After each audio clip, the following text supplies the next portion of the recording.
সম্মানিত দ্বীনী মুসলিম ভাই ও বোন, প্রশংসা আল্লাহর জন্য, শান্তি অবতীর্ণ হোক আল্লাহর রাসূলের উপর সাল্লাল্লাহু আলাইহি ওয়াসাল্লাম।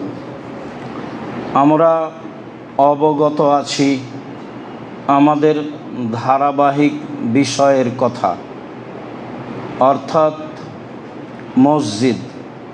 মসজিদে যাওয়া, মসজিদে সালাত আদায় করা, মসজিদে প্রবেশের সময় দোয়া পড়া, অন্যান্য ফজিলত।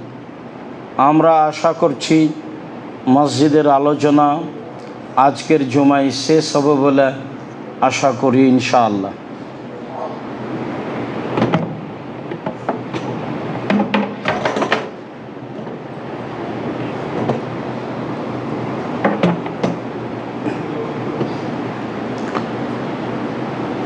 আল্লাহ তাআলা বলেন, ওয়ানাল মাসাজিদা লিল্লাহ, পৃথিবীর মানুষ মনে রেখো, নিশ্চয় মসজিদ সমূহ আল্লাহর ঘর। তোমরা আল্লাহর ঘরে অন্য কারো ইবাদত করো না। মানুষ মানুষের ইবাদত করে, এটা আজকে নতুন নয়, আগে থেকেই করে আসছে। মানুষ জিনকে মানুষকে আল্লাহর স্থানে সম্মান দিয়ে কথা ও কর্ম বাস্তবায়ন করে থাকে, যা আল্লাহকে খাটো করা হয় বলে আমরা একাধিক দিন অবগত হয়েছি। এ ব্যাপারে আবু সাঈদ খুদরি রাদিয়াল্লাহু তাআলা আনহু বলেন, রাসূল সাল্লাল্লাহু আলাইহি সাল্লাম বলেছেন, আল আরদু কুল্লুহা মসজিদ, সারা পৃথিবী সম্পূর্ণই মসজিদ। সারা পৃথিবীর সব জায়গাতেই সালাত আদায় করা যায়, ইল্লাল মাকবারা ওয়াল হাম্মাম, তবে কবরস্থানে যায় না এবং গোসলখানায় যায় না। কোনো কারণে নিরুপায় কেউ, সেটা ভিন্ন কথা। তবে রাসূল সাল্লাল্লাহু আলাইহি সাল্লাম সারা পৃথিবীকে মসজিদ বলে ঘোষণা দেন। অবশ্যই মানুষ মসজিদে সালাত আদায় করবে, এ কথাই ঠিক। সময়ের গতিতে পৃথিবীর যে কোনো স্থানে সালাত আদায় করবে। সাথে সাথে কবরস্থানে সালাত আদায় করা কঠোরভাবে নিষেধ। জানাজার সালাত কবরস্থানে এমন জায়গায় আদায় করা যাবে না যেখানে কবর আছে, বা সালাত শুরু করলে কবর সামনের দিকে হবে, এমন জায়গায় সালাত আদায় করা যাবে না। কেন? জাবের রাদিয়াল্লাহু তাআলা আনহু বলেন, আল্লাহর নবী বলেছেন, লা তুসাল্লু আলাল কবুরে, পৃথিবীর মানুষ তোমরা কবরের উপরে সালাত আদায় করো না। ওয়ালা তুসাল্লু ইলাইহা, আর কবরের দিকে মুখ করে সালাত আদায় করো না। অন্য এক বর্ণনায় এসেছে, ওয়ালা তুসাল্লু বাইনাল কবুরে, কবরের মাঝে সালাত আদায় করো না। যেসব মসজিদের ভিতরে কবর আছে সেসব মসজিদে সালাত আদায় করা হারাম, নাজায়েজ। সেসব মসজিদে সালাত আদায় করা যাবে না, যাবে না, এটাই চূড়ান্ত। যেসব জায়গায় সালাত আদায় করলে সামনের দিকে কবর আছে প্রমাণ হয়, সেসব মসজিদেও সালাত আদায় করা যাবে না। যেসব মসজিদে পাশে কবর রয়েছে সেসব জায়গাতেও সালাত আদায় করা যাবে না। তবে কবর যদি নিজস্ব জমিতে হয় আর মসজিদ যদি অক্ষ হয়, তাহলে মসজিদ ও কবরের মাঝে একটু অতিরিক্ত প্রাচীর থাকতে হবে, যেটা মসজিদের দেওয়াল থেকে ভিন্ন, যেটা কবরের ঘেরা থেকে ভিন্ন।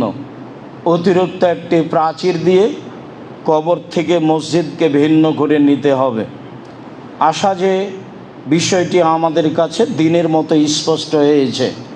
ভবিষ্যতে কোনো দিন কোনো জায়গায় যদি সালাত আদায় করে নিই, তারপরে পরে বুঝতে পারি যে অত্র মসজিদে কবর আছে বা পাশে কবর আছে বা সামনে কবর আছে, তাহলে সেই সালাত আবারও পড়তে হবে।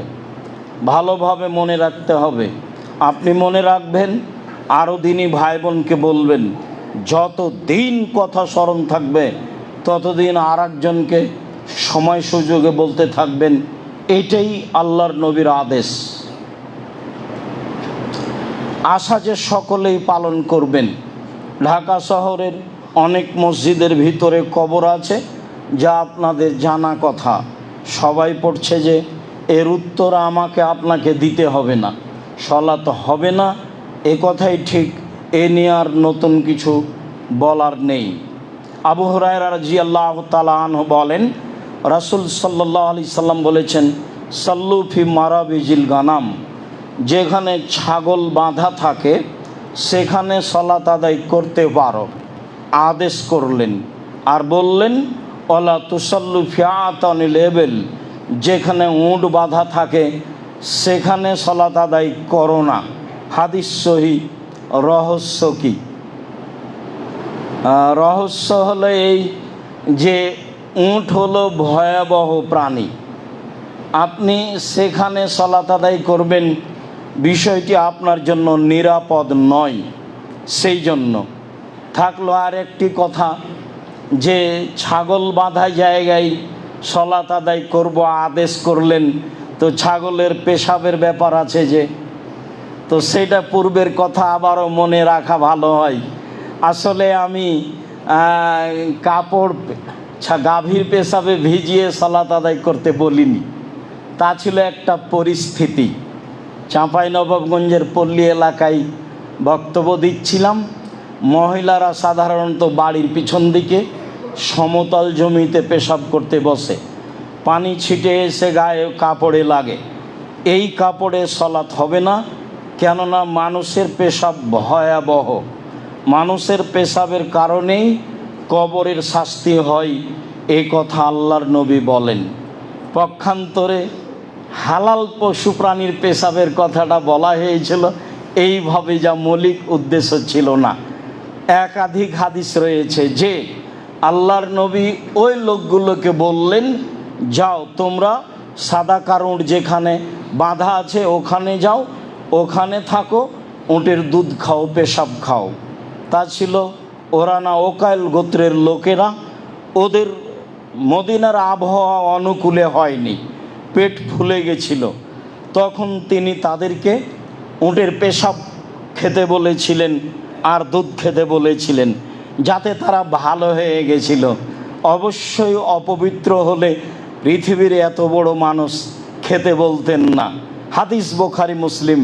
বিবেচনার সুযোগ মানুষের নেই, সুযোগ বিবেচনা করতে হবে না, দাম নেই, যা আছে তাই। যেখানে এরকম ভাবা যায় সেখানে ভাবতে হবে, এখানে নয়। তারপরে তিনি বললেন, ছাগল বাঁধার জায়গায় সালাত আদায় করো। তার মানে ছাগলের পেশাব যদি থাকে, সেই জায়গা যদি শুষ্ক হয়ে যায়, সালাত আদায়ের উপযুক্ত হয়, তাহলে ওই পেশাবের কারণে আপনার সালাতের কোনো সমস্যা নেই। তিনি আদেশ করলেন, ছাগল বাঁধা জায়গায় সালাত আদায় করো। তিনি বললেন, উট বাঁধা জায়গায় সালাত আদায় করো না। তা ছিল সতর্কবাণী। উট ভয়াবহ প্রাণী। এই জন্য সম্মানিত দিনী ভাই বোন, আমরা সালাতের জায়গা হিসাবে সতর্ক হচ্ছিলাম কিছু কথা। মসজিদ নিয়ে আরও বেশ কিছু সতর্কবাণী। আমর ইবনে শুআয়ব আন আবিহি আন জাদ্দিহি, আমর ইবনে শুআয়ব তার পিতার মধ্যস্থতায় তার দাদা থেকে বর্ণনা করেন। তার দাদা বলেন, নাহা রাসূলুল্লাহ সাল্লাল্লাহু আলাইহি সাল্লাম আন তানাসুদিল আসার ফিল মসজিদ ওয়াই ইয়াবিয়া ওয়া ইয়াশতারিয়া ফিহে। মসজিদে কবিতা গাওয়া নিষেধ। নিতান্তই যদি কবিতায় কোনো কল্যাণমূলক কথা থাকে তাহলে মসজিদে বলা যাবে। তাছাড়া যাতে কোনো কোরআন হাদিসের কথা নেই এমনি গান গাজাল বা কবিতা এইসব কিছু মসজিদে পড়া যাবে না, আল্লাহ রাসূল নিষেধ করলেন। তিনি বললেন মসজিদে ক্রয় বিক্রয় করা যাবে না। তিনি বললেন মসজিদে এমন একটি জায়গা ইউতাহাল্লাকান নাসে ইয়াউমাল জুমআ কাবলা সলাতে, সলাতের পূর্বে মসজিদে গোল হয়ে বসা যাবে না, পরবর্তীতে কোনো কিছুর কারণে বসা যেতে পারে। সলাতের পূর্বেই খুতবা চলাকালীন বা সলাৎ চলাকালীন গোল হয়ে মানুষ 5 জন 7 জন বসে কথা বলবে, এমন কর্মকে রাসূল সাল্লাল্লাহু আলাইহি ওয়াসাল্লাম নিষেধ করেন। আবু হুরায়রা রাদিয়াল্লাহু তাআলা আনহু বলেন রাসূল সাল্লাল্লাহু আলাইহি সাল্লাম বলেছেন, এজা রাআইতুম আইয়াবিয়া আয়াবতা ফিল মসজিদ ফাকুলু লা আরবাহাল্লাহু তিজারাতাক। তোমরা যদি কাউকে দেখতে পাও মসজিদে কোনো জিনিস কিনছে বা বিক্রি করছে, ক্রয় বিক্রয় করছে, তাহলে তোমরা উত্তর দিবা আল্লাহ যেন তোমাদের ব্যবসায় বরকত দান না করেন। এটা আপনাকে বলতে হবে, এটা আদেশ, যেন তোমার এই ব্যবসায় আল্লাহ বরকত না দেয়। তিনি বললেন তারপরে ওয়া ইন রাআইতুম আয়ানসুদা যাল্লাতা ফাকুলু লা রাদ্দাহাল্লাহু আলাইকা। তোমরা যদি শুনতে পাও মসজিদে হারানো জিনিস খুঁজছে, তাহলে বলবা আল্লাহ তার এই হারানো জিনিস তুমি তাকে ফেরত দিবা না। এটা রাসূলের আদেশ। বুখারী মুসলিমে এসেছে লাম তুবনা লিহাজা, হারানো জিনিস বিজ্ঞপ্তি দিতে হবে, প্রচার করতে হবে, এই জন্য মসজিদ নির্মাণ করা হয়নি। যা আমরা বুখারী মুসলিমের হাদিসে আগেই আংশিকভাবে অবগত ছিলাম। তাতে আমরা এ কথা অবগত হয়েছিলাম যে মসজিদে মরা মানুষের সংবাদ প্রচার করা যাবে না, মসজিদের মাইকিং করা যাবে না। কেন? সেটা হলো জাহেলি প্রথা। মরা মানুষের মরার সংবাদ দিতে হবে, হাদিস বুখারী মুসলিম। আবার মরা মানুষের মরা সংবাদ প্রচার করা নিষেধ, এটাও বুখারী মুসলিম। তাহলে সমাধা কি? যেটা জাহেলিয়াতের যুগের সাথে মিল খাবে, চিৎকার করে বলা হয় অমুক নিবাসী তার নিজ বাসভবনে রাত 3টার সময় ইন্তেকাল করিয়েছে, মারহুমের জানাজা বিকাল 2টায় অনুষ্ঠিত হবে, সবাই আপনারা জানাজায় যোগদান করে অশেষ সবের ভাগীদারি হন। মরহুমের জানাজা, ও কি ক্ষমা পেয়েছে? মরহুম একটা শব্দ, এটা বলাও শিরক। আবার কেউ বলছে মরহুম মাগফুর, কেউ জানে না। আন্ধা কো আন্ধা পড়াতা হয়, যে বলে সেও অন্ধ, যে শুনে সেও অন্ধ, দুইজনই সমান। যে মারা গেছে তাকে মাগফুর মারহুম বলা যাবে না, এতটুক বলা যাবে আল্লাহ তাকে ক্ষমা করো, গাফার আল্লাহু লাহু, আল্লাহ তুমি তাকে ক্ষমা করো, রাহেমাহুল্লাহ, আল্লাহ তুমি তার প্রতি দয়া করো, এমন কথা বলা যায়। মাইকিং করে প্রচার করা চিরদিনের জন্য নিষিদ্ধ, এটা হারাম, এটা কুসংস্কার, জাহেলিয়াতের যুগের নীতি।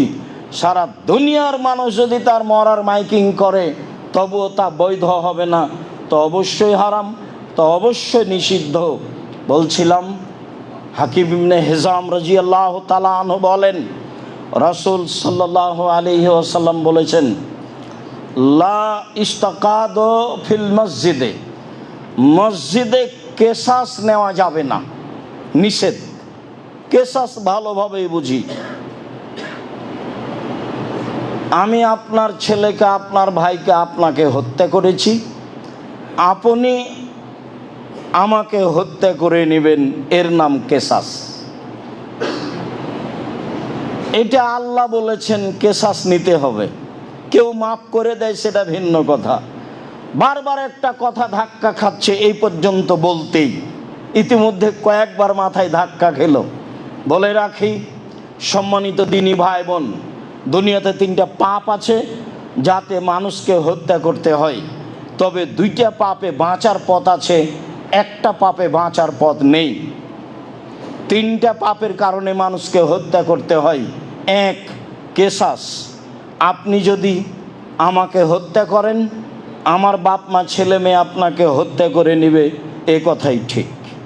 তবে আমার বাপ মা যদি মাফ করে দেয়, ঠিক আছে, ঠিক আছে, আপনাকে কেসাসের জন্য ফাঁসির মঞ্চে নিয়ে আসা হয়েছে, ফাঁস গলায় দেওয়া হয়েছে, আমাদের পক্ষ থেকে বলা হচ্ছে মাফ করলাম, মাফ করলাম, মাফ করলাম, তাহলে ফাঁসির মঞ্চ থেকে নামিয়ে নিতে হবে, ফাঁসি হবে না, মাফ হয়ে গেছে। দুই, কেউ যদি মোরতাদ হয়ে যায়, বলে আমি ইসলাম ধর্ম ত্যাগ করলাম, বলে গাভীর দুধ হারাম, বলে মদ হালাল, এইরকম যদি বলে, তাহলে তাকে হত্যা করতে হবে। তারও বাঁচার পথ আছে, তাকেও ফাঁসির মঞ্চে নিয়ে যাওয়া হয়েছে। ও বলছে আমি তওবা করলাম, আমার ভুল হয়েছে, গাভীর দুধ হালাল, মদ হারাম। স্বীকৃতি দিলে তাকে ফাঁসির মঞ্চ থেকে নামিয়ে দিতে হবে, তার ফাঁসি হবে না। বিবাহ করার পরে যদি কেউ জেনা করে, তাহলেও তাকে হত্যা করতে হবে, তাকে বাঁচানোর পৃথিবীতে কোনো পথঘাট নেই। যেটা এখন স্বাভাবিক পাপ, যেটা ঘরে ঘরে হচ্ছে, যেটা কোনো বড় জটিল ব্যাপার নয়, এত বড় জটিল ব্যাপার, তাকে বাঁচানোর পৃথিবীতে কোনো পথই নেই। তাকে যদি বাঁচাতে হয়, তাহলে মুহাম্মদ সাল্লাল্লাহু আলাইহি সাল্লামকে আবার দুনিয়াতে আসতে হবে, এসে বলতে হবে পৃথিবীর মানুষ, আমি মুহাম্মদ ঘোষণা দিচ্ছি, বিবাহ করার পরে যদি কেউ জেনায় লিপ্ত হয়, তাহলে তাকে হত্যা করতে হবে না।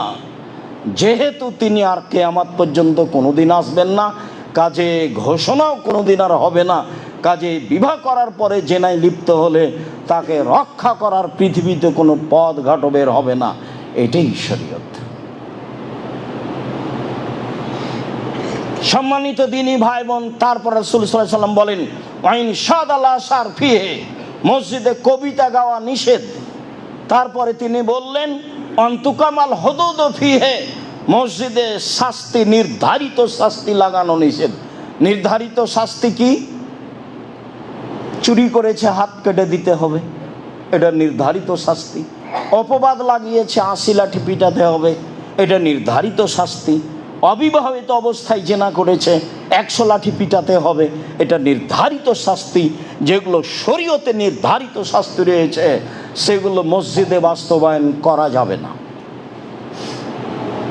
তাহলে বেশ কিছু নিষিদ্ধ মসজিদে তা ধারাবাহিকভাবে অবগত হচ্ছিলাম, যদিও মসজিদ অনেক কিছুর জায়গা, এরপরেও এসব কিছু মসজিদে করা যাবে না বলে রাসূল সাল্লাল্লাহু আলাইহি সাল্লাম বলেন, যা ধারাবাহিকভাবে আপনার সামনে পেশ করছিলাম সতর্কবাণীতে। তারপরে চলেন আমরা আবার পরিষ্কার পরিচ্ছন্নতায় ফিরে যাই। আয়েশা রাদিয়াল্লাহু তাআলা আনহা বলেন, রাসূল সাল্লাল্লাহু আলাইহি ওয়াসাল্লাম বলেছেন, আদেশ করেছেন, বেনাইল মসজিদ ফিদ্দুর, পাড়ায় পাড়ায় মসজিদ তৈরি করো এবং তাকে পরিষ্কার পরিচ্ছন্ন রাখো। পরিষ্কার পরিচ্ছন্নের বিষয়টি অতীব জরুরি। সাহেব ইবনে খাল্লাদ বলেন, হুয়া রাজুলুন মিন আসহাবি রাসূলিল্লাহ সাল্লাল্লাহু আলাইহি সাল্লাম, সাহেব ইবনে খাল্লাদ একজন সাহাবী। কালা ইন্না রাজুলান আম্মান নাসা, তিনি একটা লোককে দেখলেন জনগণের এমামতি করছে। ফাবাসাকা ফিল কিবলা, সে এমামতি করাকালীন সামনের দিকে থুথু ফেলে দিল। এই অবস্থা আল্লাহর নবী দেখলেন।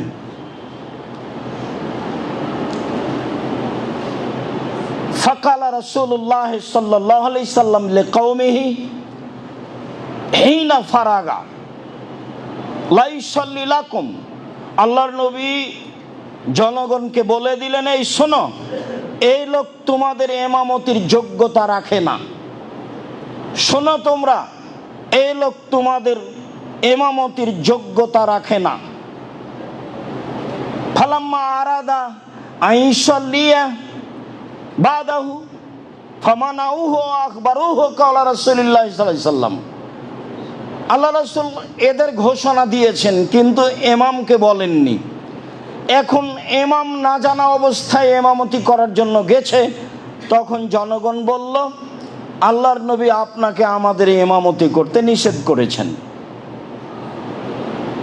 ফাযাকারা যালিকা লিন-নবী সাল্লাল্লাহু আলাইহি সাল্লাম, ইমাম সাহেব বিষয়টি আল্লাহ রাসূলের সামনে পেশ করলেন। তাতে আল্লাহ রাসূল বললেন, নাম, হ্যাঁ, আমি তোমার ইমামতি নিষেধ করেছি। বর্ণনাকারী বলছেন, আমি মনে করছি আন্নাহু কালা ইন্নাকা আযাইতাল্লাহ রাসূলাহু, আরে তুমি কি ইমামতি করবা?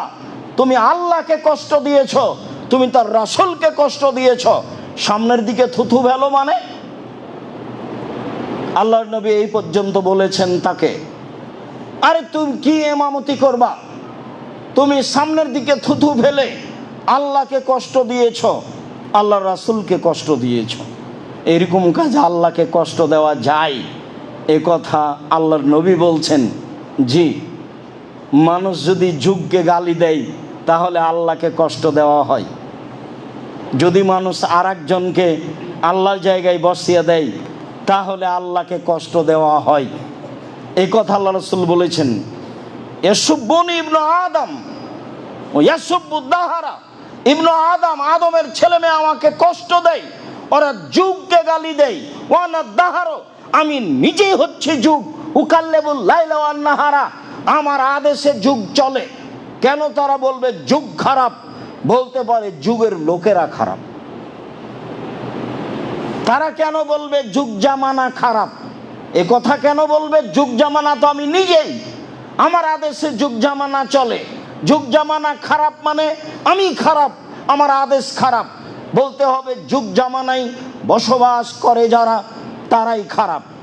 এই কথা রাসূল সাল্লাল্লাহু আলাইহি সাল্লাম বললেন। আনাস রাদিয়াল্লাহু তাআলা আনহু বলেন, রাসূলুল্লাহ সাল্লাল্লাহু আলাইহি সাল্লাম নকাতা ফিল মসজিদ ফাশাক্কা যালিকা আলাইহি, একদা আল্লাহর নবী মসজিদে দেখলেন শিকান বা ময়লা পড়ে আছে, এটা তার কাছে খুব ভারী মনে হলো। ফাশাক্কা আলাইহি, এটা তিনি খুব ভারী মনে করলেন। সুম্মা কামা, তারপরে তিনি দাঁড়ালেন। ফাহাক্কাহু বিয়াদিহি, নিজ হাতে ময়লা পরিষ্কার করলেন। আল্লাহ নবী নিজেও মসজিদ পরিষ্কার করেছেন, নিজ হাতে মসজিদ পরিষ্কার করলেন। লোকের অভাব ছিল না। আবু হুরায়রা আছেই, পেট ভাত্তা মাওলানা, মসজিদে পেট চাপা দিয়ে পড়ে আছে। মানুষেরা তার গায়ে পা দিয়ে চলে যায়, তারা তার দাম দেয় না। 24 ঘন্টা অপেক্ষা আছেন আল্লাহর নবী কখন কি বলবেন এটা শোনার জন্য। আল্লাহ রাসূল নিজে হাতে পরিষ্কার করলেন।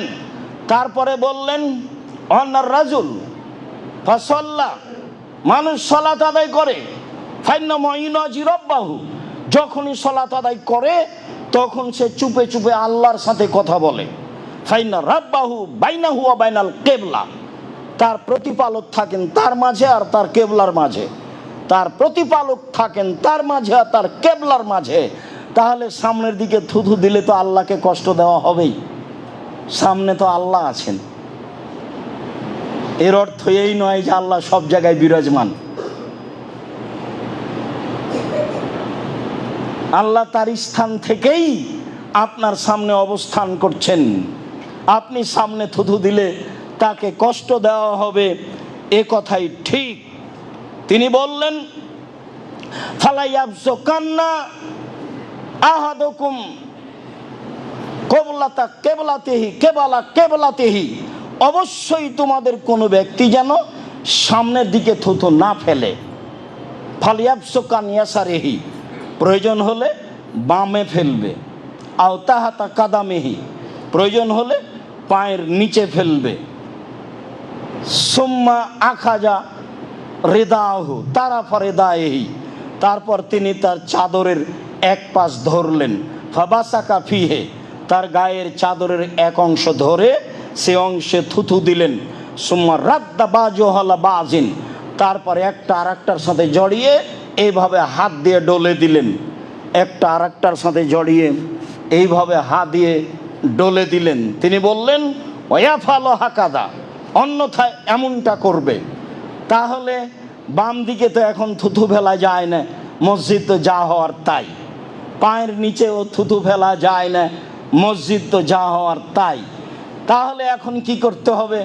রাসূলের শেষ কর্ম যেটা, সেটাই কিয়ামত পর্যন্ত বলবৎ থাকবে। আপনার পকেটে টিস্যু থাকবে, হাতে টিস্যু থাকবে, রুমাল থাকবে। রাসূল সাল্লাল্লাহু আলাইহি সাল্লাম দেখালেন যে রুমালে থুথু দিয়ে দিলেন, দিয়ে এটা হাত দিয়ে ডলে দিলেন। আপাতত রুমালটাকে এভাবে ডলে দিয়ে অথবা টিস্যুটাকে ডলে দিয়ে নিজের জায়গা মতো রাখবেন, এই কথা আল্লাহ রাসূল বললেন এবং নিজে দেখালেন। কিয়ামত পর্যন্ত মসজিদ পরিষ্কার রাখতে হবে, তার একটা সুন্দর নিয়ম দিলেন মুহাম্মদ সাল্লাল্লাহু আলাইহি সাল্লাম। উমামা বাহিলি রাদিয়াল্লাহু তাআলা আনহু বলেন, রাসূল সাল্লাল্লাহু আলাইহি সাল্লাম বলেছেন, ওরে জাত আলাইয়া আমালা উম্মতি হাসানুহা সাইয়্যুহা, আমার উম্মতের সব পাপ সব নেকি আমার সামনে পেশ করা হলো। সবচেয়ে যেটা ভালো নেকি, সেটা রাস্তা থেকে কষ্টদায়ক জিনিস সরিয়ে দেওয়ার নেকি। রাস্তাঘাট বন্ধ করা চিরদিনের জন্য নিষিদ্ধ, হরতাল কিয়ামত পর্যন্ত হারাম। রাস্তাঘাট বন্ধ, কোনো এমপি মন্ত্রীর জন্য রাস্তাঘাট বন্ধ রাখা কিয়ামত পর্যন্ত নিষেধ। খুব ভালোভাবে মনে রাখবেন, একাধিক হাদিস, দুই একটা নয়। আর যেখানে রাস্তার গন্ডগোল হবে সেটাও হবে ডবল, এটাও তার আদেশ। রাস্তার গন্ডগোল হলেই তা ডবল হবে। তাহলে সেই কালে মরুভূমির মানুষ, আরে সবই রাস্তা, সারা পৃথিবী বিরান পড়ে আছে আজও। যান ১৫০০ বছর পরে গিয়ে দেখেন সারা পৃথিবী ফাঁকা, গোটা দেশ ফাঁকা, ঘন্টার ঘন্টা গাড়ি চলে, কোনো বাড়ি ঘর নেই। রাস্তার সমস্যা তো আমাদের দেশে, ঘনবস্তি। মনে হচ্ছে যে তিনি আমাদের দেশ, আমাদের বাড়ি, আমাদের এলাকা দেখেছেন, দেখে এরকম আদেশ করছেন, ভাবে মনে হচ্ছে। সম্মানিত দিনী ভাই বোন, তিনি বললেন, আমার কাছে সবচেয়ে যেটা খারাপ পাপ পেশ করা হলো, সেটা হলো মসজিদে ময়লা পড়ে আছে, তা পরিষ্কার করা হলো না।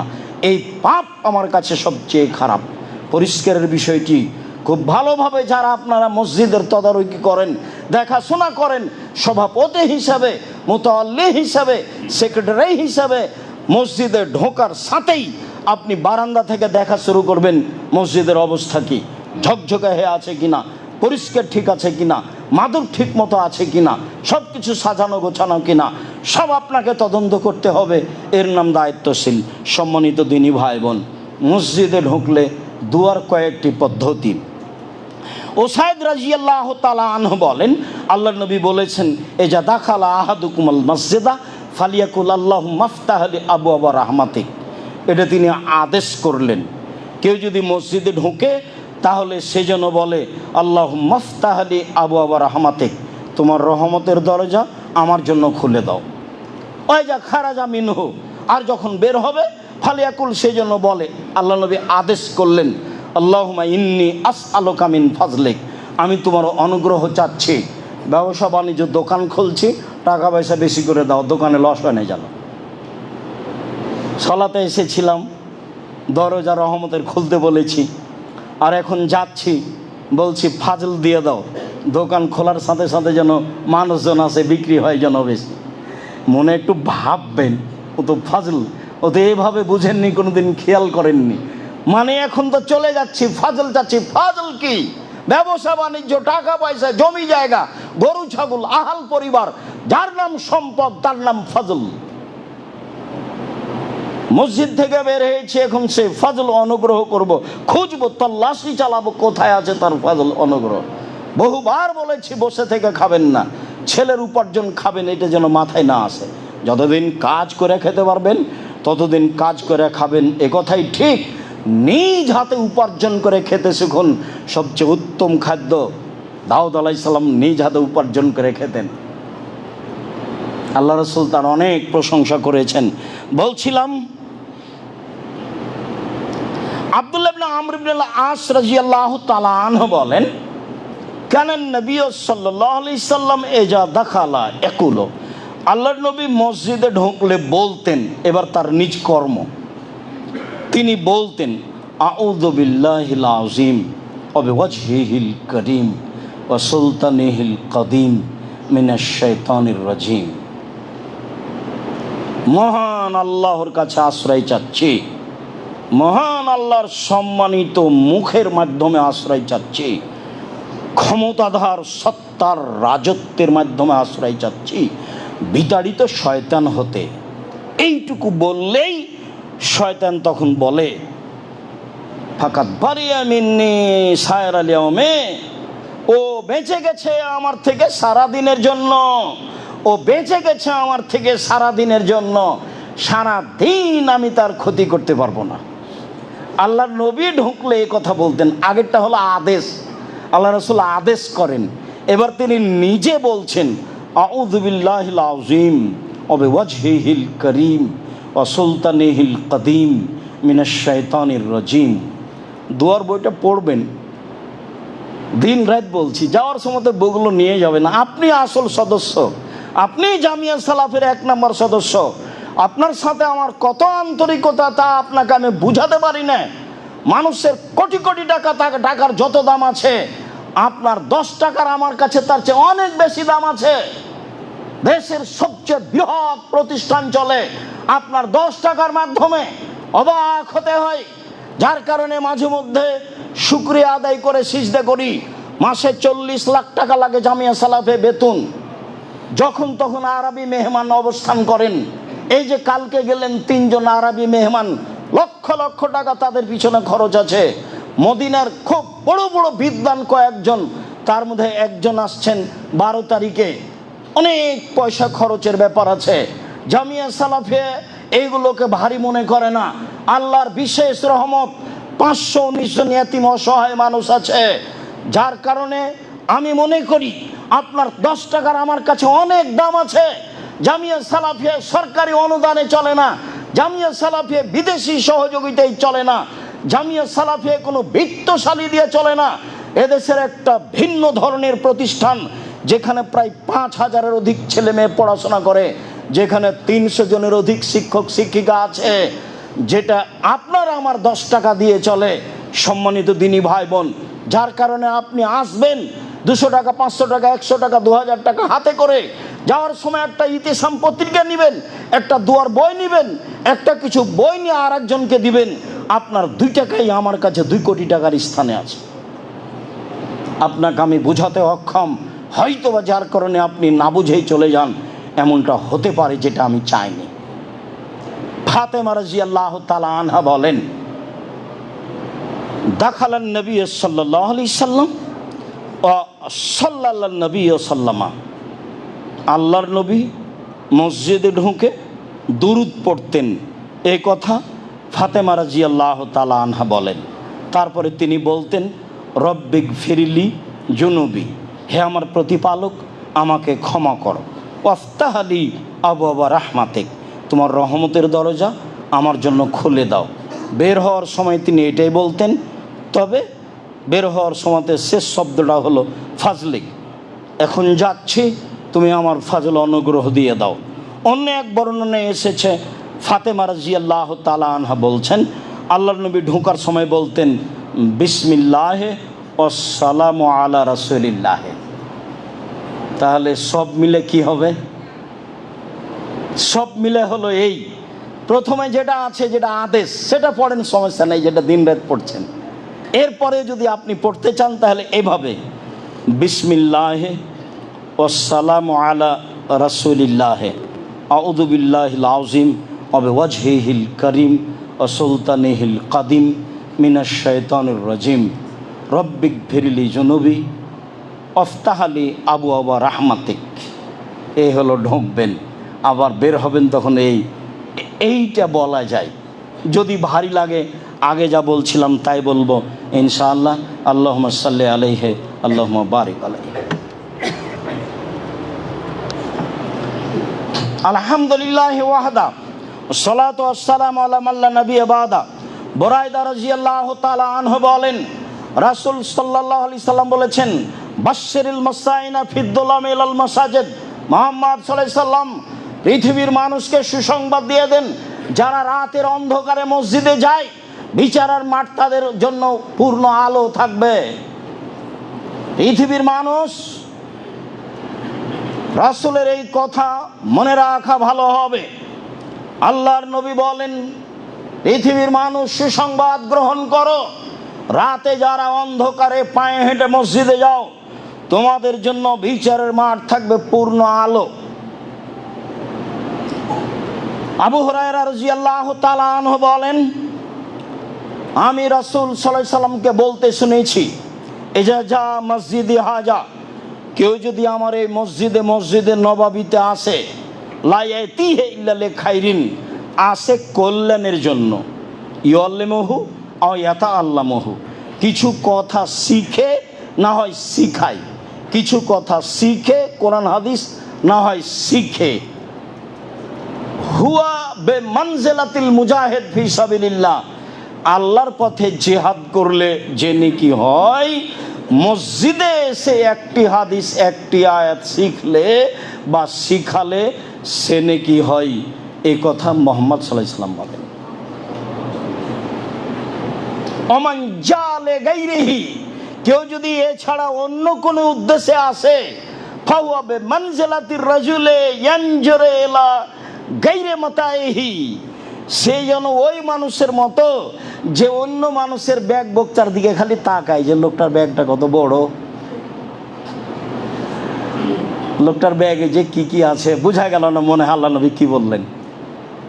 আল্লাহ নবী বললেন, কেউ যদি মসজিদে এসে একটা আয়াত পড়ে বা পড়ায়, তাহলে সে আল্লাহর পথে জিহাদ করলে যে নেকি হয় সে নেকি পাবে। আর যে ব্যক্তি এরকম কোনো কাজে মসজিদে আসে না, সে হলো অন্যের ব্যাগ বক্তার দিকে তাকানোর মতো। তো একটা মানুষের ব্যাগের দিকে আমি তাকালাম, লাগেজের দিকে তাকালাম, তারপর কি হবে আমার? কিছুই না। মানে আমার মসজিদে আসার পিছনে একটা উদ্দেশ্য থাকতে হবে, একটা হাদিস শিখবো, না হয় কাউকে শিখাবো, না হয় একটা আয়াত পড়বো, না হয় একটা পড়াবো। উকবা ইবনে আমির রাদিয়াল্লাহু তাআলা আনহু বলেন, খারাজা রাসূলুল্লাহ সাল্লাল্লাহু আলাইহি ওয়াসাল্লাম ফি আহলি সুফফা, একদা আল্লাহর নবী বাড়ি থেকে বের হলেন, আমরা মসজিদের সুফফাদের, আহলুস সুফফাদের সাথে বসেছিলাম, যাদের লজিং ছিল না, যাদের কাপড় চোপড় পরার মতো ছিল না, এদের সামনে বসে আছি।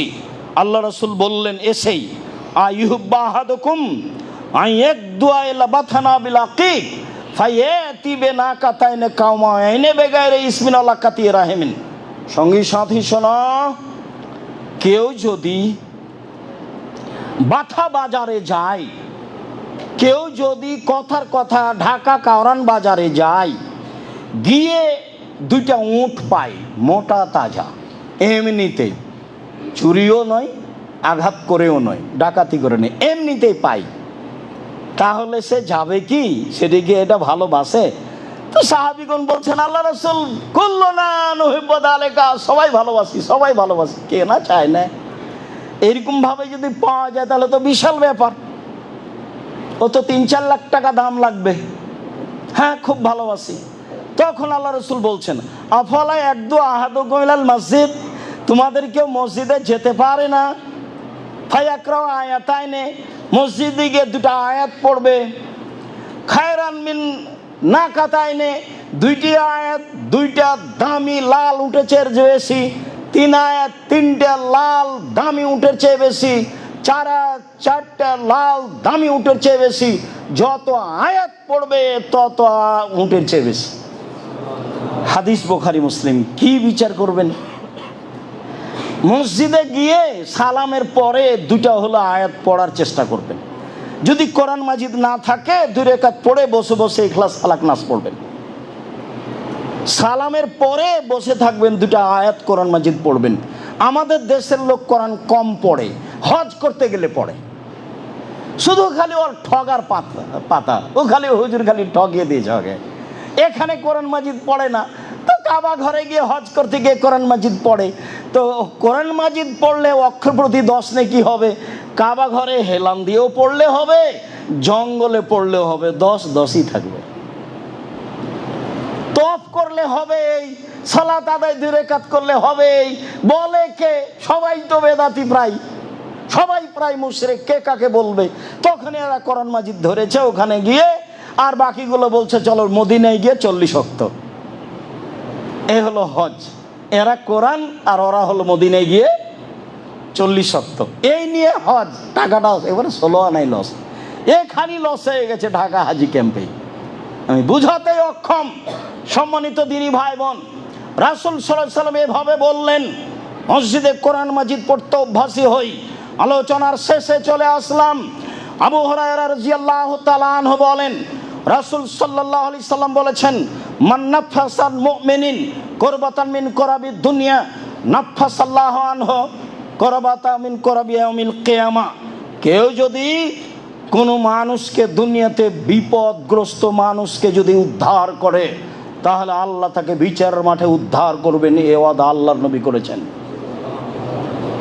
তিনি বলেছেন, ওমা ইয়াসসারা আন মুমিনিন ইয়াসসারাল্লাহু আলাইহি ফিদ দুনিয়া ওয়াল আখিরা। বিপদগ্রস্ত মানুষের প্রতি যদি কেউ সহযোগিতা করে, টাকা পয়সা দিয়ে, সুপারিশ করে, তাহলে আল্লাহ তার সাহায্য করবেন ইহকালে ও পরকালে।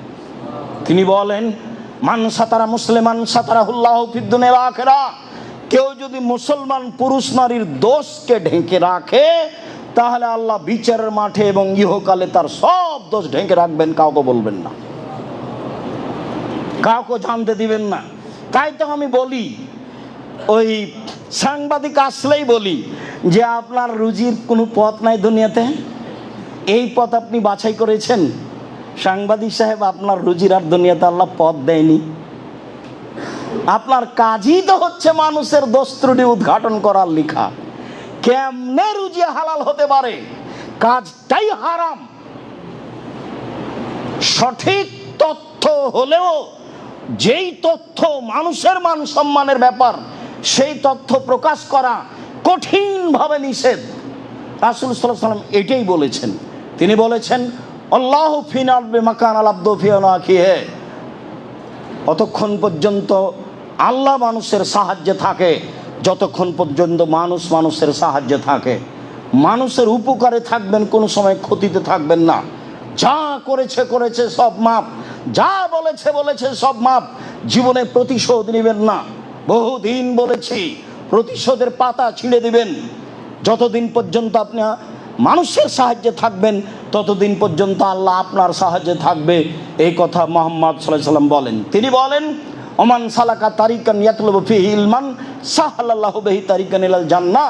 কেউ যদি বিদ্যা অর্জনের জন্য বের হয়ে যায়, তাহলে সে জান্নাতে যাবেই।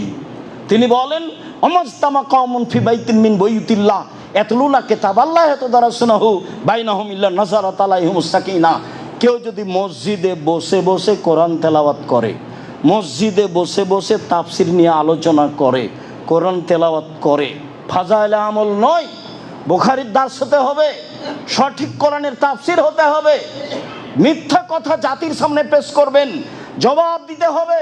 পৃথিবীর মানুষ শুনে রেখো, কেউ যদি আমার একটা কথা জানে, সে যেন অন্যকে বলে। পৃথিবীর মানুষ শুনে রেখো, বনি ইসরায়েলের কাহিনী বলে কোনো দোষ নেই। পৃথিবীর মানুষ শোনো, কেউ যদি কোনো কথা আমার নামে বলে, সেই কথা যদি আমার না হয়, তাহলে তার থাকার জায়গায় জাহান্নাম। জুব্বা যত বড় হোক, আলখাল্লা যত বড় হোক, পাগড়ি যত বড় হোক, হুজুর যেটা বলেছেন সেই মুখের কথা যদি রাসূলের না হয়, তাহলে তাকে জাহান্নাম যেতে হবে। এটাই চূড়ান্ত হাদিস, বুখারী মুসলিম। সম্মানিত দিনী ভাই বোন, মসজিদে বসে কোরআন তেলাওয়াত হবে, আলোচনা হবে, বুখারীর দার্স হবে, তাহলে এই জায়গাটুকুকে ফেরেশতা ঘিরে নেবেন। আল্লাহ এইটুকু দয়া রহমত দিয়ে ঘিরে নেবেন। আর যারা পড়বে তাদের ব্যাপারে গৌরব করবেন জিবরাইল, মেকাইল সবার সাথে। দেখো, এদেরকে সৃষ্টি করতে নিষেধ করেছিলে, দেখো না কেমন তারা দার্স্তাদরিসের কাজ করে, আমার চর্চা করে, আমাকে চিনা জানার হিসাব করে। এদের তুমি নিষেধ করেছিলে সৃষ্টি করতে। এরপরে বলছেন শেষ বাক্য, মান বাত্তাবিহি আমালুহু লাম ইসরাবিহি নাসাবুহু। যদি কারো কর্ম কাউকে পিছা হটিয়ে দেয়, তার বংশ মর্যাদা তাকে আগে বাড়াতে পারবে না। চৌধুরী নাম দিয়ে আপনি বিচারের মাঠে লাভ করতে পারবেন না। প্রধান দিয়ে আপনি বিচারের মাঠে লাভ করতে পারবেন না। ভাবি বাপ অনেক বড় মানুষ, সেই জন্য আপনার কোনো কাজে আসবে এই কথা নয়। আল্লাহ রসুল বলছেন, কাউকে যদি কারো কর্ম যদি কাউকে পিছে হটিয়ে দেয়, বংশ মর্যাদা তাকে আগে বাড়াতে পারবে না। এই কথাই ঠিক। সম্মানিত দিনী ভাই বোন, মসজিদে কোরআন তেলাওয়াত করব, মসজিদে দিনী আলোচনা করব, মসজিদে রাসূলের সঠিক কথাগুলি বলার চেষ্টা করব। এটা আমাদের চেষ্টা করতে হবে, নিজ পাড়ায় চেষ্টা করতে হবে, ব্যবস্থা করতে হবে, যারা দায়িত্বশীল তাদেরকে করতে হবে। সম্মানিত দিনী ভাই বোন, আজকে মসজিদের আলোচনা এই পর্যন্ত শেষ করে আমি শেষে আপনাকে আবারও বলছি, আপনি অবশ্যই জামিয়া সালাফের কথাটা মনে রাখবেন। আপনি 500 টাকা, 200 টাকা, 5 টাকা, 1 টাকা হলেও কোটাটায় দিয়ে যাবেন। আপনিই হচ্ছেন আসল ব্যক্তি জামিয়া সালাফিয়ার। কাজে কোনো সময় আপনি নিরাশা হবেন না, মনটা খারাপ করবেন না, মনটা সংকুচিত করবেন না, কম হোক আর বেশি হোক। সাথে সাথে রাসূলের এই বলা কথাগুলি নিজের জীবনে বাস্তবায়ন করার চেষ্টা করবেন। আল্লাহ আমাদের যারা মারা গেছে তুমি তাদের কবরের শাস্তি মাফ করো।